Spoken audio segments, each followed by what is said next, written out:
Importante, migración venezolana. Los efectos legales, además que estamos viendo en estas últimas de cambio. Vimos una decisión importante desde Estados Unidos. La semana pasada vimos cómo desde Ecuador, otro de los países que se han convertido en una estancia preferida por parte de los migrantes venezolanos, también toma algunas decisiones legales. Y vamos a hablar sobre esto, sobre lo que sucede en Ecuador con los venezolanos.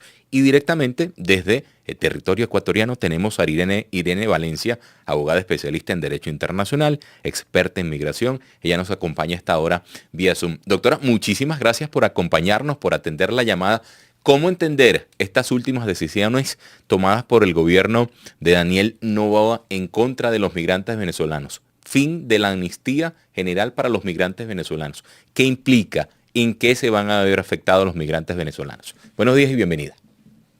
Muy buenos días, gracias por la invitación. Acá en Guayaquil, 6 de la mañana con 30 minutos. Creo que en Venezuela estamos 7:30. Ruego me disculpen, pero Sí, aquí sí, estamos. así, una hora de diferencia. Bien, ¿qué es lo que comento? Efectivamente, se ha terminado el tema de la amnistía. Fue una decisión presidencial. Efectivamente puede ser vinculada en el sentido de que las relaciones con Venezuela no son tan buenas y al contrario estamos en una especie de reciprocidad internacional, colaborando con el presidente Trump también. Las líneas han sido clarísimas. Más que líneas políticas, creo que la decisión interna del Estado debe ser respetada. Y nuestro presidente, en este caso, es el presidente Noboa. Ahora bien, ¿cuál es el punto primordial y importantísimo? Que hay que también considerar que hay muchos hermanos venezolanos del suelo ecuatoriano que no lograron regularizarse. Pero muchos de ellos no llevan 6 meses ni un mes, llevan más de 10 años. Conozco varios casos dentro de mi oficina donde lo único que ellos piden es ingresar a esta amnistía. Ahora, lo que se puede realizar en cierta forma es peticiones a través de las ONG, Ok. que se sensibilice la situación de muchas personas que ya van más de 10 años aquí en el Ecuador. Yo estoy muy de acuerdo con aquellas personas que recién ingresan. Y usted me va a decir, pero ¿por qué, doctora Valencia, puede sonar discriminatorio? No, pero hay que ser conscientes que los que llevan 10 años ya tienen una vida en el Ujú. país y son una PA, población económicamente activa, que para bien o para mal, ellos están generando economía en el Ecuador. Entonces yo le digo para bien o para mal significa de que muchos de ellos no se los puede dejar en el aire. Dependen incluso, en algunos, unos de ellos tuvieron una visa, Ajá. ejemplo, de trabajo. Se le expiró y por no estar actualizados no lograron regularizar. Entonces eso hoy en día también es un problema porque todas las empresas les piden que tengan los papeles al día.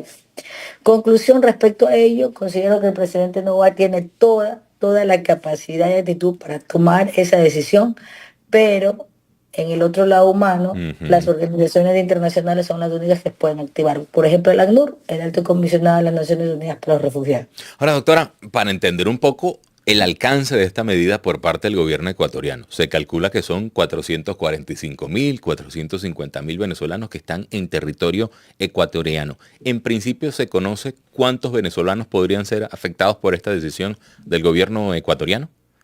Bueno, se conoce de los que están registrados o censados, pero hay muchos de ellos que no. Esa es la cruda realidad que no se podemos decir a ciencia cierta cuántos venezolanos están sin un tema migratorio. Porque hay muchos de ellos que por temor no quieren acercarse Mm. a estos centros de registro. Y si no sabemos la realidad, o sea, legalmente sé que pueden haber más de 500.000, 600.000 registrados, pero ¿qué pasa con aquellos que no se han registrado? Ese es el punto Mm. de partida donde deben activarse las organizaciones internacionales de estas ONG y poder ayudar a los ciudadanos venezolanos. No solo aquí en Ecuador, me refiero también a nivel del mundo, porque muchos de ellos por este problema interno de su país, lastimosamente, han migrado. Y lo único que buscan es una vida digna que lo Mm. pueden conseguir también en otro país.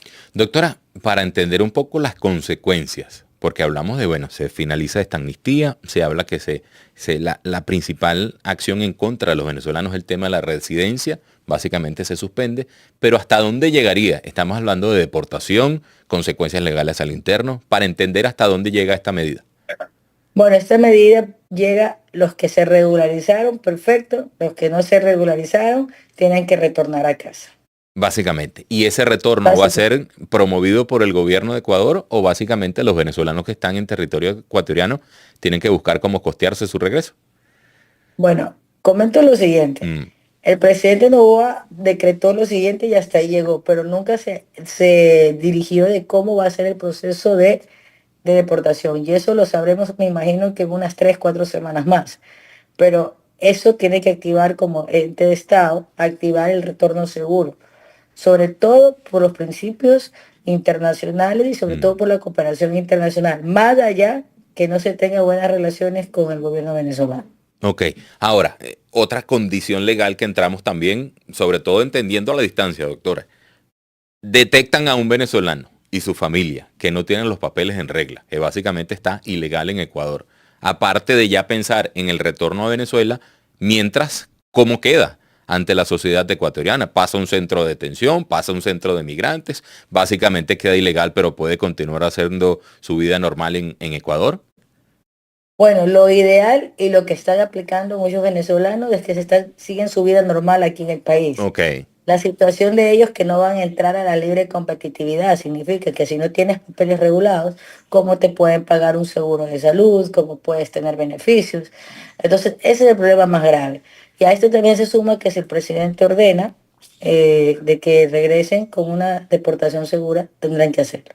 Ahora, doctora, hablamos de cálculos en dinero, sobre todo lo que implica una migración para un país. ¿Cuánto significa la permanencia de venezolanos ilegales o no ilegales para el gobierno de Ecuador si hay un cálculo estimado? El cálculo estimado como tal no existe. Lo que sí tenemos conocimiento es que muchos de ellos reciben seguro de salud, el MSP aquí en el Ecuador, que el Ministerio de Salud Pública es para todos. Existe en la ley, en la Constitución del Ecuador, quien viva o resida o esté de paso en suelo ecuatoriano tiene los mismos derechos y obligaciones. La excepción es el tema de la movilidad humana. Cuando usted no está registrado, no va a tener el tema del IES. Pero de ahí, salud, la tenemos todos. Eso está clarísimo. Si un venezolano, Dios no quiera, sale, lo atropellan y necesita de inmediato una operación, van a un hospital público y lo van a atender.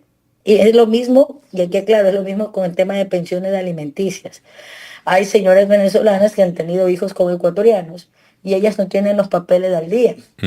Pero eso no implica que no puede activar la protección del menor que nació en suelo ecuatoriano. Ya a ese niño, lógicamente, le dan una pensión alimenticia. Doctora, nos queda un minutico. Vamos a aprovechar que estamos aquí viéndonos en televisión.